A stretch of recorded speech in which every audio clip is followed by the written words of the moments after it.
Bhaktivedanta Swami iti namine Namaste Saraswati Devi Gauravani Prachardine Nirvisesha Sunyavadi Paschatade Shatardine Jai Shri Krishna Chaitanya Prabhu Nityananda Shri Advaita Gadadhar Shivasadi Gaur Bhaktavrinda Hare Krishna Krishna Krishna Hare Hare Hare Rama Rama Rama Hare Hare Vanchakalpatirubhyascha kripa sindhubhyevacha patitanam pavanebhyo vaishnavebhyo namo namaha.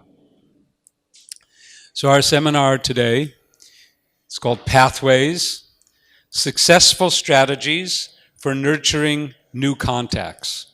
So before we begin, let me just understand a little bit about my audience here. Mataji? I'm from Durban, South Africa. From Durban, okay. Mohit from West Bengal. Mohit from West Bengal and from Ujjain. Hare Krishna. Jagajivan, I think we've met, perhaps. Yes, in Ujjain. And we have Balaram Pran from New York. Hare Krishna. So, this presentation on successful strategies for nurturing new contacts is inspired by Srila Prabhupada's first purpose of ISKCON, which is to systematically propagate spiritual knowledge to society at large and to educate all people in the techniques of spiritual life in order to check the imbalance of values in life and to achieve real unity and peace in the world. Okay? So, that term system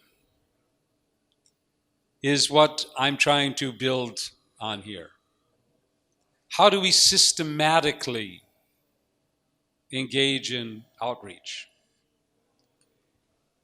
So I'm going to suggest some principles for successful nurturing of new people.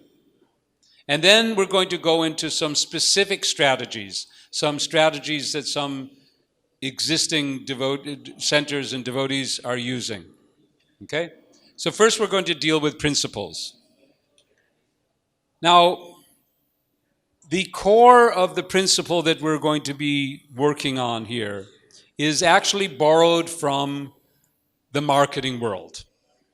Any of you have any background in marketing? No. Okay.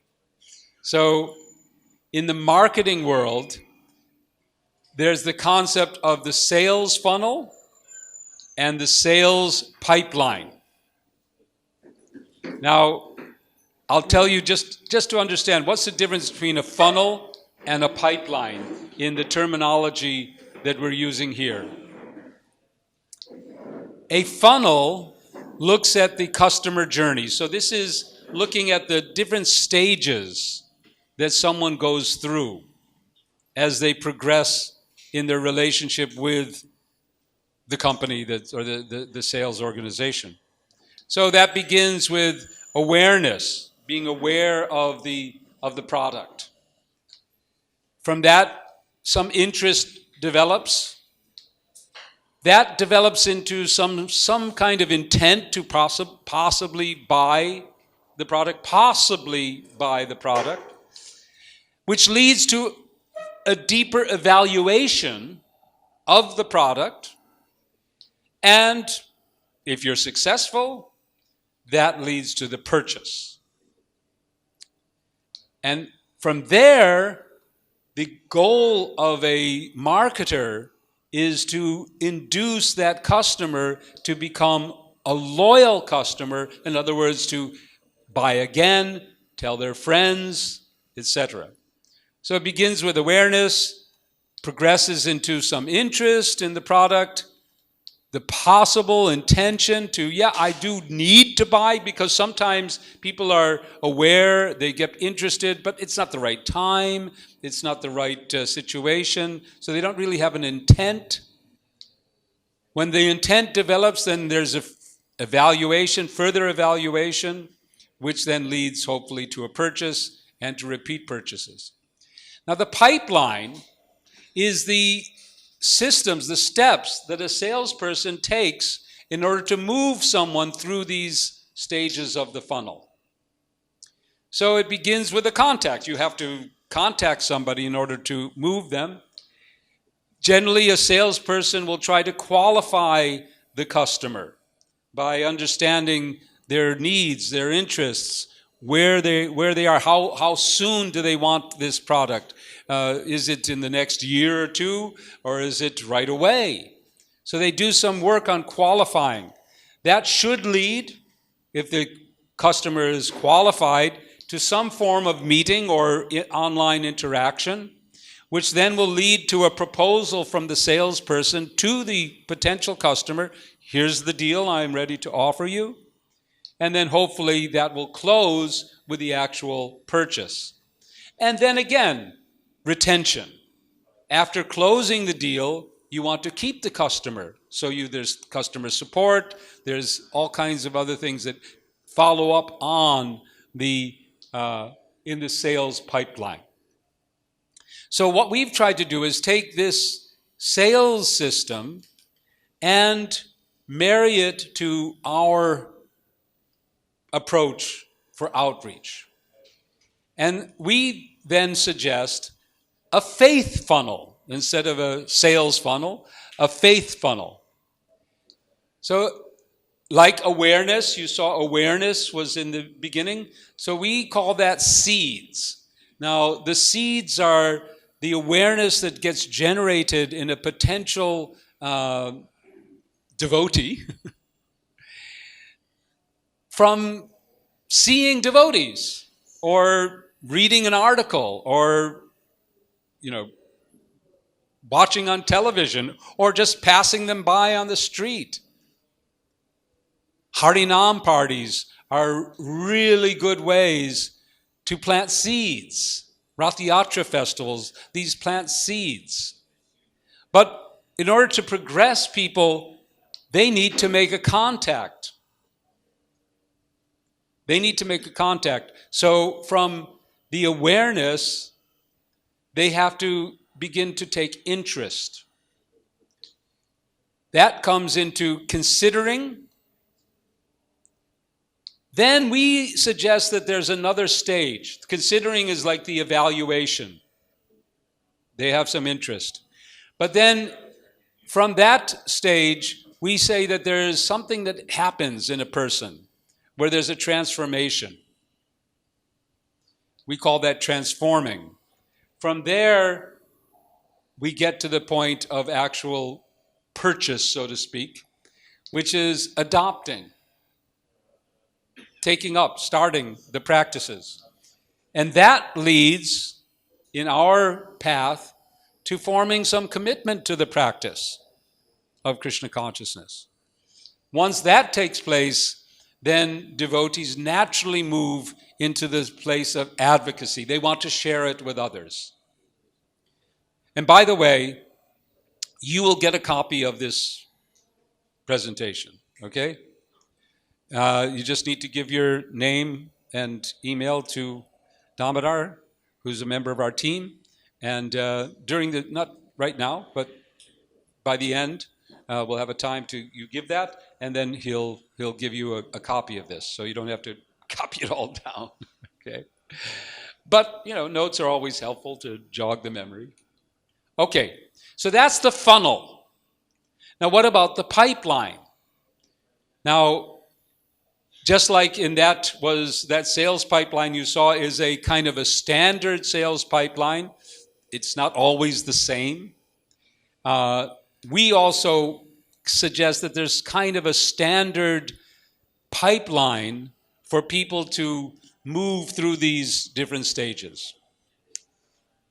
So at the first level is they get exposed. This is the awareness. Then there's some contact. That's similar to what you found in the sales pipeline. But now what's going on? There's a bit of a participation. There's something going, people are evaluating, they're considering.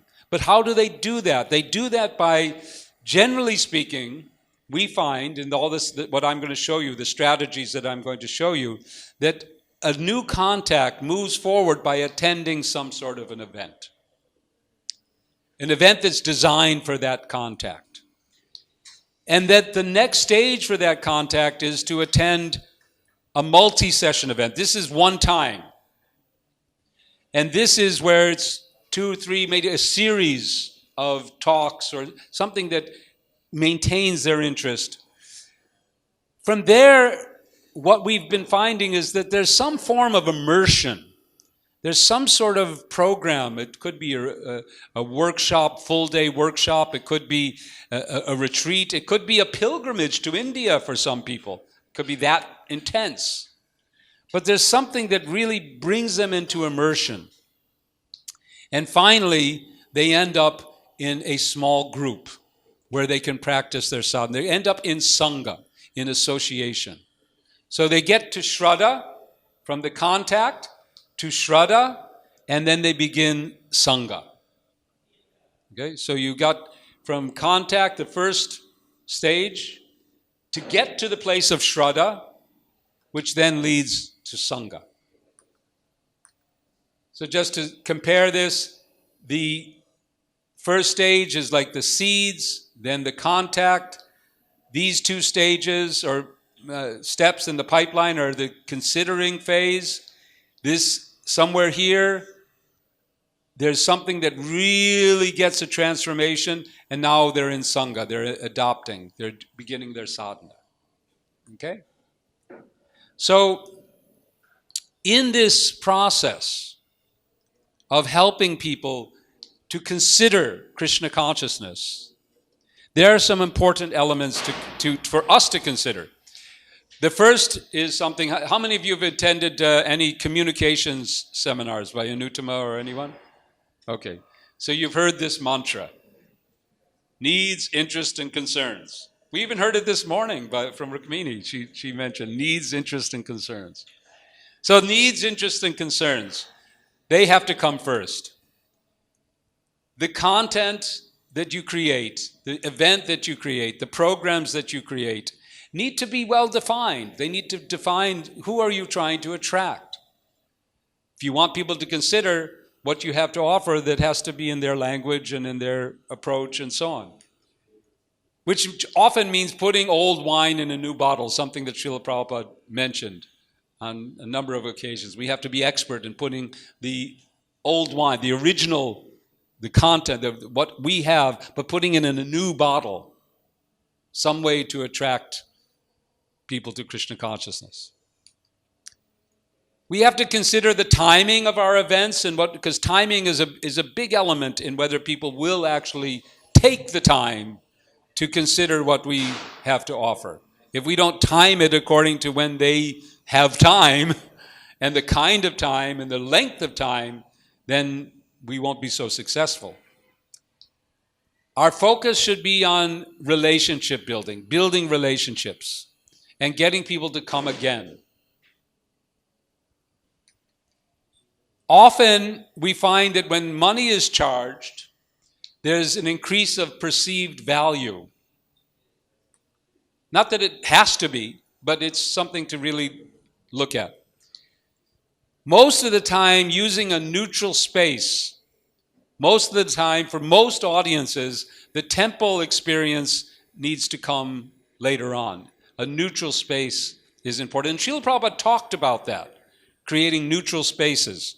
He said, well, let's stop building temples. Let's create restaurant, reading room environments so that people have a neutral environment to participate in. Many of you have heard the story of the Los Angeles temple. When they bought it, what's now the temple room was filled with pews. And he wanted to keep those pews and let people come in with their shoes so they feel more comfortable, more neutral. Which also means avoiding arti rituals and things that are hard for people to understand. Here's an example of putting old wine in a new bottle. This is from Hungary, and this is a Bhagavad Gita picture, something that we use all the time, selling Bhagavad Gitas, right?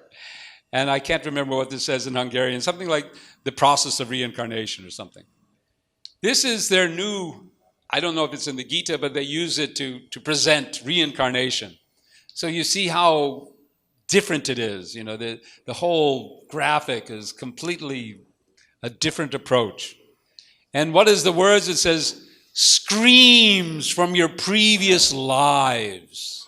It's a whole different kind of energy that's coming through. So, along with elements of consideration, there are some key elements of the transformation. The first is, we find people become transformed when they see exemplary behavior in the devotees. They see devotees, wow. This was, I think this morning, Rukmini was also talking about that, how in the workplace, people comment that, what is it? You don't get angry like everyone else. You don't get wild. I don't ever see you coming in hungover. You know? So people observe exemplary behavior. This impresses them. And especially when they meet impressive devotees who impress them with their knowledge and their realization, this sparks some transformation. It's also really important that they feel accepted, that they're not getting judged for who they are. And, well, you're a, nonsense rascal karmi or whatever. Not being judged, getting personal attention, and very often it's when people are engaged in some service. Maybe it's just serving the prasadam out at the program, or it's helping to clean up afterwards. But that getting engaged in service also has some transformative effect. And finally, ultimately, when they participate in reading Srila Prabhupada's books with other devotees, this is extraordinarily transformative. So we talked about bringing people into small groups. Now, many of you may be familiar with Bhakti Vriksha. How many of you are involved or have with your center some small group program? Bhakti Vriksha?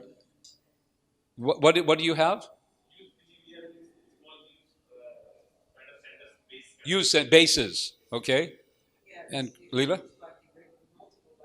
Bhakti Vrikshas. You use Bhakti Vrikshas. Do you have any students, bases, and like that? And I can't remember where you're from. Yeah? Colombia. Any small groups going on?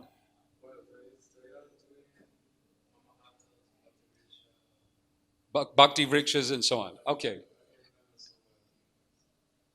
So small groups, there's the Bhakti Vriksha system. Many of you are aware. You can get so much information about that down at the Congregational Development Ministry. There are other programs. Ashraya is practiced in Delhi. It's somewhat different. And you'll be getting, when you get this slide presentation, some material about Ashraya. And there's so much material about Bhakti Vriksha down at the CDM. And we'll also send you some links so you can explore what they're doing at the Bhakti Center in New York with community groups, okay?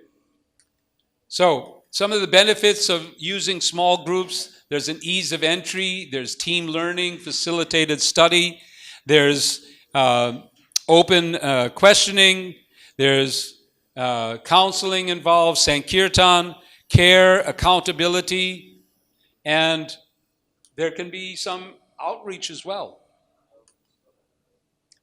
So just to finalize, to wind up on what these principles are, basically what we're talking about are systems for following up with people. This system of nurturing people from the contact to the Shraddha and Sanga is essentially the business of follow-up. There's a saying in sales, the fortune is in the follow-up. But unfortunately, even in sales, what to speak of in ISKCON, 80% of salespeople don't actually follow up, even though it takes 4 to 5 contacts and interactions before most people end up purchasing or buying. So we're generally fairly good at the contact. We go out on Harinams, or we go out on book distribution, make some festivals, make some initial impression. We meet people. Rarely, unfortunately, do we even get their name and address or email to follow up with them. But Krishna is kind. We have to offer them also someplace to follow up to, so to go to. So by following up means interacting, making that connection by which we get to know people. And by knowing people, we get to develop a relationship which furthers this cycle. Just to finish this section, I wanted to show you something from another seminar. Have any of you attended the 6 C's? Cultivate? Anyway, there's another seminar by the CDM on some of the similar principles, but getting into some other strategies. And they have suggested what's called the 6C funnel, where people are contacted at the top, cultivated, congregated, they get committed, they receive some certification, and then they're on their way to complete perfection. So this is 6 C's. So you can learn more about that at their seminar. Okay, any questions about the principles? Any reflections, questions about what we've talked about on the principles of nurturing through pipelines? Vaisheshika Prabhu, how many attended his yugatas? Okay. What are the 4 yugatas? Let's test here, okay? What's number 1? What'd you say? Stay alive. Oh, that I didn't get that. I came a little late, but I guess that's. Oh, he did change it. Okay, the one I attended. I mean, stay alive. Generally, that is a pretty yugata.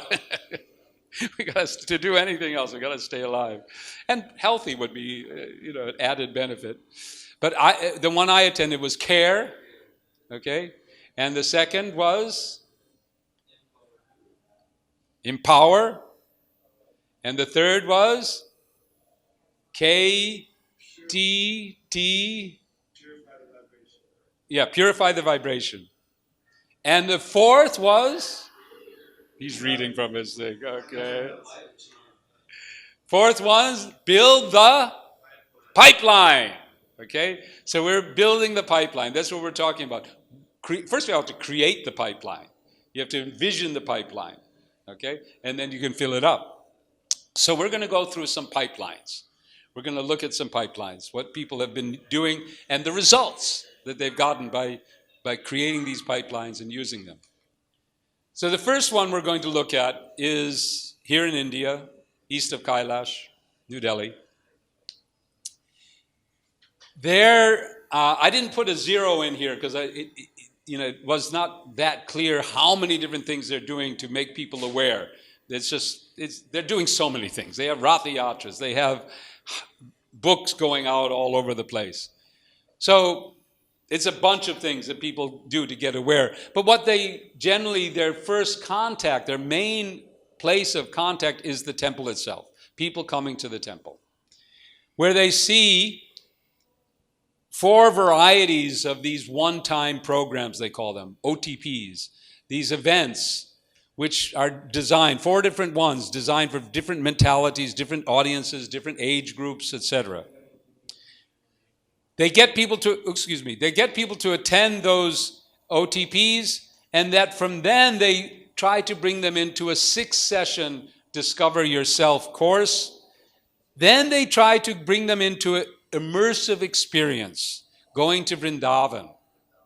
They are very fortunate. They have Vrindavan 2 hours away. Most of you don't have Vrindavan 2 hours away, but you can create Vrindavan experiences in some other environment. So bringing people on an outing, and then at the end of that outing, introducing, we've got a program. We call it Mayashraya. It's a program of Sanga, of association, that you can participate in. If you're interested, then why don't you come, and they have whatever the date is, and we'll or he will tell you about it. And they get people on the spot to sign up. They attend that Ashraya orientation. Most of them actually end up joining the Pre-Ashraya, what's called Pre-Ashraya, which is a shorter term program. And then they go on to Mayashraya level 1 and beyond. They actually have 3 different levels, which almost follows Bhakti Shastri, practically speaking. What happens in the Pre-Ashraya, it's 10 to 15 people. This is when they get started. This is their small group. Their first level of a small group is called Pre-Ashraya. It's 10 to 15 devotees. It's only 3 months. It's just a 3-month program. It's not asking for a long-term commitment. Oh, I'm going to join this group and it's going to meet every week and then I'm joining this religion or organization or whatever. No, just for 3 months, come, attend, check it out. It has your regular program of prasadam and kirtan, etc. And they add some other tours and camps and so on. And their outcome, people start to chant regularly and they qualify to go to the next level, which is a whole 1-year program. Okay? The next level is 1-year program, which is the Mayashraya level 1. Okay? And there's a number of different books, etc., that they use. So, what are they getting? Results. Right? They have, of course, there's thousands of people coming every day to the Delhi temple, practically speaking. Okay? So in a 3-month period, this is a 3-month period, on average, they'll get 600 people attending the one-time programs. Out of those, about 10% go on to attend the 6-session Discover Yourself course. 35 will attend the Pre-Ashraya. They'll go on the pilgrimage and they'll come back and do this. Then they join, 25 here, and ultimately about 20 join Mayashraya. That means 1 out of 30 of these people attending the program end up in a small group for a whole year. They're chanting, they're following principles. They're devotees. Pretty good results. Let's go to the other side of the world, to Houston. This is ISKCON Houston program. You can see they conduct this program in a very neutral environment. This is a piece of land that they have somewhere in the outskirts of Houston. Has a nice hall there. It's nicely set up. And they conduct what's called their Bhakti Yoga workshop. So their system, their first contacts, you'll see in the next slide, are made in a variety of different ways. And they invite them to register. There's a fee, $35, for the Bhakti Yoga workshop. And they have an option to go for half a day or the full day for the whole workshop. And they make the workshop really exciting and interesting and fun. They have cooking classes in the workshop. They have how to play kartals. They just mix it up. Little philosophy, some kirtan, good food, and it's a full day experience out in a nice place, right? They used to do multi-sessions. They also have one-time programs too to help people come into this. But they used to do multi-sessions like 4 weeks. But they found that the time that people took to get there and to go back and to be there, people were, I'm driving an hour or whatever to get there for a couple of hours, then I have to drive another hour. But when they give it an all one day, people would, okay, I can spend the whole day. And they get 8 hours instead of 4 times 2. They follow up people with that. They follow with a personal meditation class, which they offer either in their facility or at home. They have a level 2 workshop and a level 3 workshop, and finally they join their small groups. So they have their results from 2018 through their book distribution, welcome booth, various outreach events. They made 634 new contacts. Out of that, 69 ended up in either a workshop or directly in a Bhakti Vriksha system. And some went from here to there and back and forth. You can see that. Ultimately, 56 of these 69, so most of them, ended up in some form of commitment, doing temple services. 31 are in the Shiksha program. Shiksha program is Shraddhavan to Guru Ashraya. How many of you know about the Shiksha program? Stop at the CDM booth. Learn about the Shiksha program. It's a gradual elevation, bhakti steps. And we'll send you some information about how they're doing it in Scotland, which is a little different than what they're doing it in Houston. So again, pretty good results. About 10% of their contacts have gotten involved, made some commitments. Yeah, sure. So thinking that with that entry level, when you're getting people of all types of ages. Yes. So the Bhakti Yoga workshop and the Vriksha programs, are they catered to a certain? They're different. Yeah, generally for the Western descent, the Bhakti Yoga workshops are especially for people of Western descent. People who are from Indian diaspora can often go straight into the Bhakti Vriksha because they have already a lot of sukriti. They know a lot already. So they more often will go directly into the Bhakti Vriksha. So they're different, tailored to different audiences.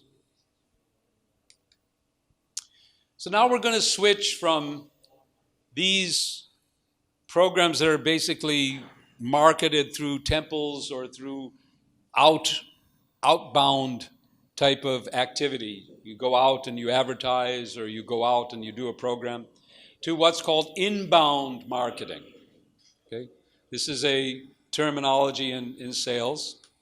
And the idea is that you take strangers, people that don't know anything, and you attract them somehow through blogs, through social media. Basically, this is digital marketing. Okay? And we're doing it through various digital channels to attract people. The goal is to get them to visit your website, visit your Facebook page, consume your content. And once they've done that, to convert to becoming from a visitor to a lead by responding to some call to action. Subscribe to our newsletter, download our white paper, take this this mini course, whatever it is. From there, you want to bring them into actually being customers in the sales terminology. And there's various tools that's called the close. But then you don't stop there. You want to delight. So attract, convert, close, delight, by keeping them going with events and smart content and so on, so that they become promoters. So that's inbound marketing. So here's some examples. This is ISKCON in Budapest, one of their programs. They have a multitude of programs that they do. This one is called Govinda Club, and it's especially oriented to young people. So you can see the style of the graphics, and I don't know exactly what these things say, but it's exciting language and just drawing people in. So they have at the 0 level the attraction. They use Facebook videos, they use other social media, which leads people to come to one of these talks that they hold at Govinda Club. From there, if they repeat and they attend a few times, they start to take some interest. They're invited to go to the Dhira Club. And the Dhira Club is where they really get down into chanting, and it's much more immersive. That's where they begin a relationship with a mentor. They have mentors that start to work with these contacts, help them with their chanting. And when they get to 8 rounds, they get a counselor, they hold retreats, and they end up in the ashram or in the congregation, giving donations, etc. About 60,000 people were reached last year through their Facebook and website. Every week they get 40 people to come to their Govinda Club. and 25 to their kirtan jam. From there, they get about 15 to 20. It wasn't clear how often, but I guess it's every few months that in the Dira Club, they've got a course as well, which we're still getting information about. They get enrolled, and they said 10 people have completed this course, they become devotees, they're chanting, etc. So we're working on getting this statistics a little more clarified, but it's still impressive. This particular program is very targeted. They target the QYM, quality young man. Somebody who's not crazy, not lazy, seems to want to do something between the age of 17 to 27. They're really targeting people who have the potential of being in an ashram or getting dedicated, being full-time devotees. That's their target. And it's interesting that they're targeting men. But why are they targeting? Not because they think women shouldn't come, but because they're getting women to come anyways. And somehow I don't know if this is going to work everywhere.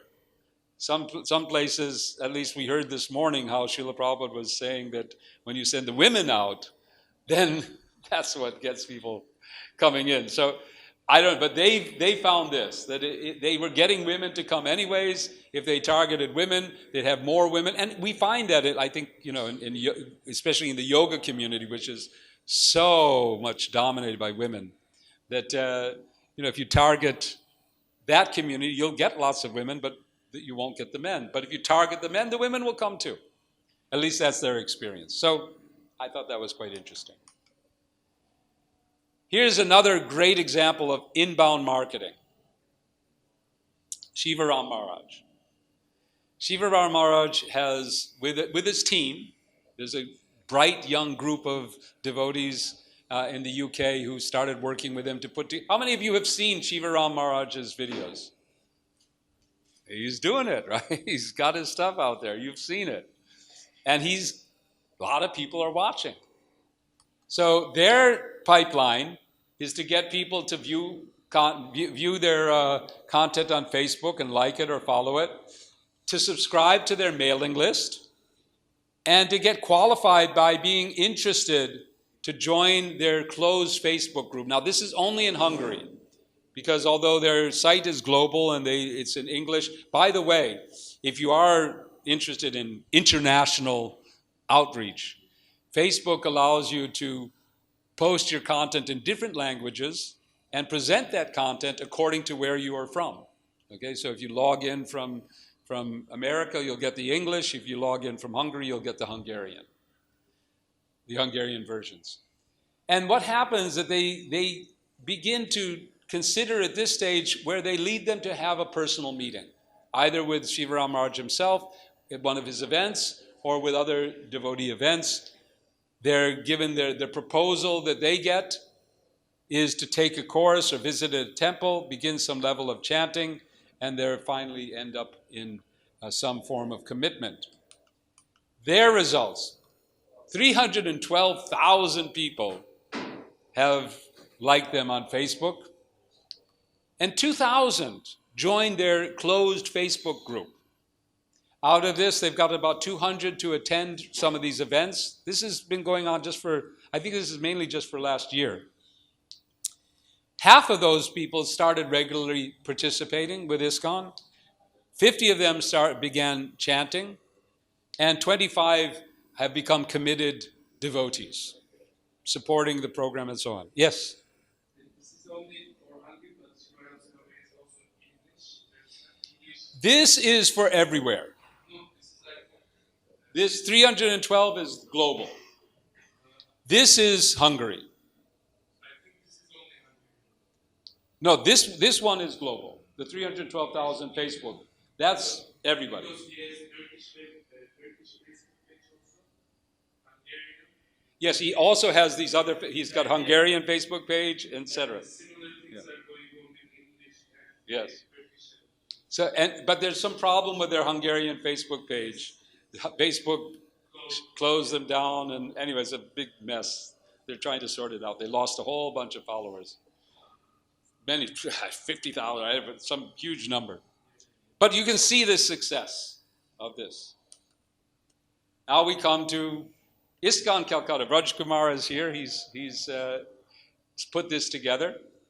So ISKCON Calcutta has its pipeline, which begins with awareness through a variety of digital channels, Google searching, social media, etc.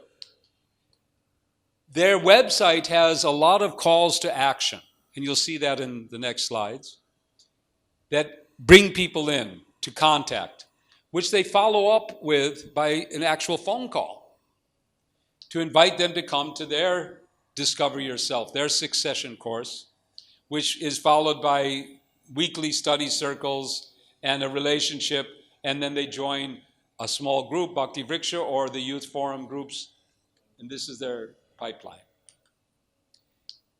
You can see all their different calls to action. They've got pop-up forms on the website. They've got chat box on the website.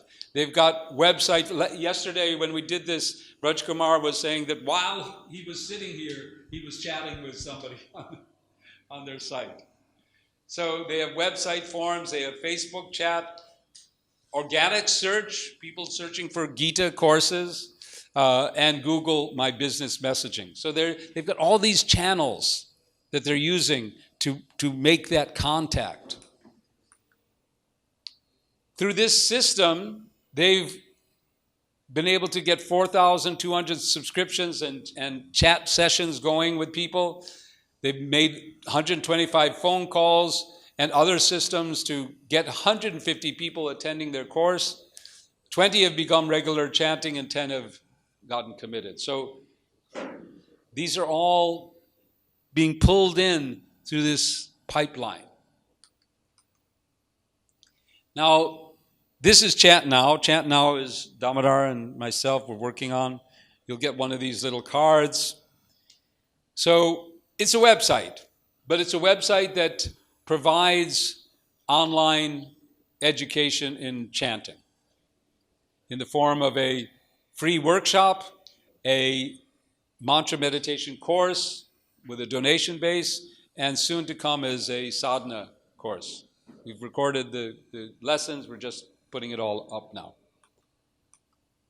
So this is our pipeline. We begin at the top to generate awareness. We use Google and Facebook advertising. We also use these cards. These cards are handed out by devotees in Harinam parties and various places, and you're welcome to use them. We use links, referring links. If you put our website on your page and people come to us, we'll send them back to you. So it's a partnership that we're having with different centers. They put our links on there, people follow up, and then they get connected with the local center. Our first call to action is to enroll in our chanting workshop, receive lessons by email, receive a personal email message if they join our Facebook group, and then to bring them into the meditation course, the chanting course, and finally to connect them with local groups. We don't have at present any, of our own small groups, although we're considering maybe making some virtual small groups. But we'd also like to bring them into connection with small groups wherever they live and get them into Sanga. So our results have not been too bad. We've only been operating for about a year and a few months. We've got 23,000 visitors that have come to visit our site. 920 have enrolled in our 7-day chanting workshop. Now, progressing through the workshop is another story, but we've got 920 in the door. 240 actually completed it. They watched all the videos and read the emails or whatever. 45 of those enrolled in our full course. And we've tracked about 10 people who we see have actually adopted the sadhana. So, and the rest are still in the pipeline because we're building the pipeline, right? So, questions on the strategies, what you've seen, reflections. What are your strategies? You have a pipeline operating that you could describe? We have, Krishna lunch things going on at, well, we did, and then we just shifted to straight university preaching. And now there's 3 times a week go out to the local university and talking about, there's such a good response from that. There's probably going to next year have a house near the university rent and start having, a dedicated person there, a student full time, and sort of a human resources manager there to oversee that. And then also that's for Western, and then for for book distribution and harinams and things, we just give out different literature and funnel them into the appropriate, what we feel is the appropriate thing. There's a lot of bhakti rikshas. There's like 5 or 6 bhakti riksha groups, and all different people come to the bhakti riksha groups there in Hillsborough and surrounding areas. So, but we don't have much online yet. We don't have, we have Facebook. We have, we were talking about this morning, a little bit of Instagram, but Google Business we're kind of touching on. So, there's a lot of social media and online presence that we need to bulk up for sure. So it just came to mind while you were talking about the pipeline and putting people in the proper place. So how do we balance getting people to come to programs and getting them to go to the right program? Because we can see, especially in New York, people have a very full schedule. So they might only have availability on Monday night, but our intro program is on Tuesday night. So the tendency for us, because we're kind of low staffed, is to then place them into something rather than not giving them the opportunity, right? It might not be the right thing, but it's something. So how do we balance? My only feedback on that is just, this is all experimenting and trial and error and figuring things out. I'm also involved with New York a little bit, and I appreciated how in London they started doing two different programs at the same time. So of course they have maybe more people. So as you experiment and increase and so on, you get to do things. It's applying principles and figuring things out, and then try, just the other seminar I do is on the keys to continuous improvement. And what we go through there are the disciplines of how you can be a learning organization. And part of that is being able to take what you just described and see it as a system and see where's the leverage that I can put in to change that system. So, I don't know if that answers your question, but it's something I can say.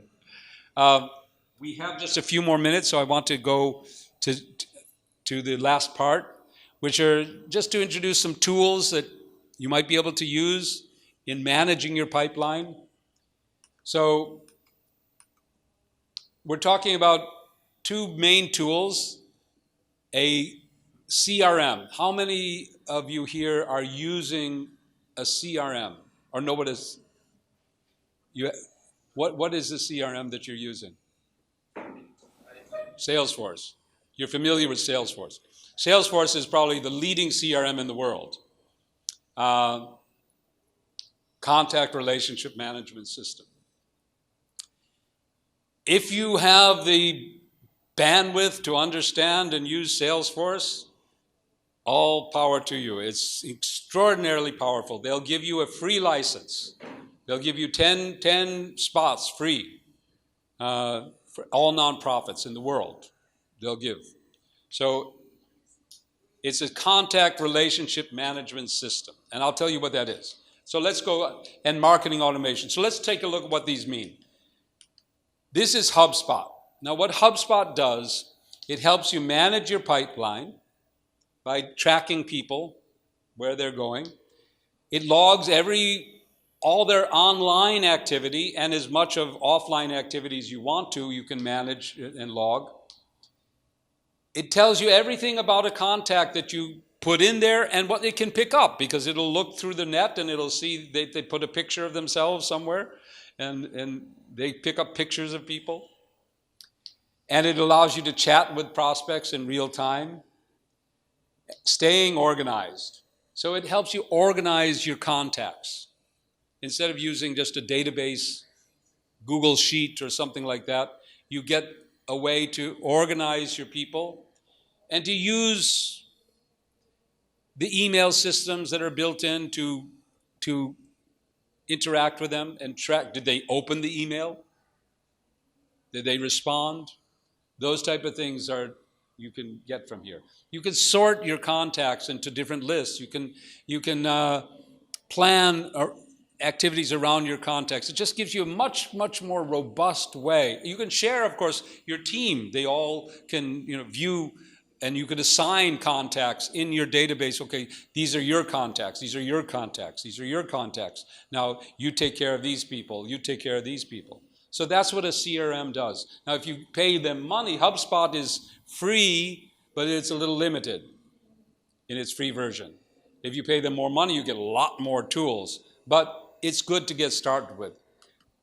But because it's limited, this is the dashboard, new contacts by source, etc. Especially valuable for inbound marketing. It's unlimited contacts, unlimited users. So it's really a good system, but some of its features, particularly its marketing automation system, is not free. It's $800 a month. Yes. So instead of using HubSpot's marketing automation, you can use Mautic, which is a free open source marketing automation system. Now, what Mautic does is it allows you to create campaigns, email and text messaging campaigns, whereby you can send out an email, figure out did they open the email. If they did open the email, take them out of this campaign, put them in another campaign. If they didn't open the email, wait for 10 days, send them another email. If they did that, then take them out. If after 30 days they didn't open any of the emails, move them to some other place. It's like MailChimp. MailChimp can do the same thing. But MailChimp is 2,000, maximum 2,000 contacts. This is free, open source, and unlimited contacts. Unlimited contacts, multi-user also. So it's a very powerful system. But it's open source software that you have to install on your own server. So you have to have a little bit of management. Now, ISKCON Online is ready to support you if you want to use this system. They also have... Oh, something happened there. Switched on. Oh boy, okay. They also have a dashboard. Of course, this is for web contacts that are created. And that's my contact. Okay. We have just a few more minutes, but before we end, we want everyone's name and email so that we can send you this presentation and stay in touch. But now, questions, reflections on what we've been talking about. Yes? Can they respond back to the message? Like, can you personally communicate with them? Yeah, well, Mautic, what we do is we integrate Mautic and HubSpot. Okay? So with HubSpot, we track the responses, inbound emails addressed to our primary address, or any email that comes through, that we get. If it's a personal email, then we log it into HubSpot, right? We can receive. So Mautic is to generate emails and to track whether they were opened, whether they were clicked, what happened with these people? What did they do with them?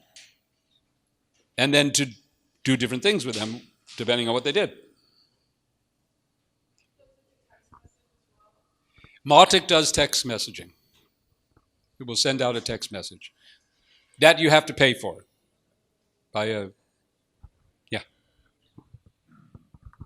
So just to preface, I think this is very brilliant and really nice to look at this in a systematic way.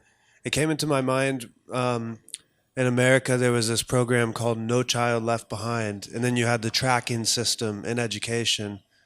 And the criticism of that was it became, to put it in devotional words, it kind of impersonal. People were funneled into this system and moved along because statistically it looked really good. So how do we as devotees make sure that we can use this stuff, but then also meet the personal needs of each individual? Our suggestion is that we always put tools second to our primary tool. Software tools must be always given the second place to our primary tool, which is our personal connection and personal touch. So we will use tools to support that personal connection, and also to facilitate, because what often can happen is that we just don't have the time. So you have an alternative to do nothing or something, right? So Vaisheshika also gave that example in the talk I was at, where he's here in India. He's got a garden back in his home in Mountain View. And so what has he got? He's got a little drip sprinkling system that's on a timer, and he knows that his plants are getting watered. So these systems, especially, they're called drip nurturing systems because they keep that drip going in the background. But it's not meant to replace. It's meant to stimulate. Because when people respond to these, because basically what you're after is giving them something to respond to and then jump in. So in that way you're casting a little wider net, and then when somebody connects, then you get there. All right. I think time is up, and we're told we end on time. But please take a card of Chant Now, check it out, become our partner, use it,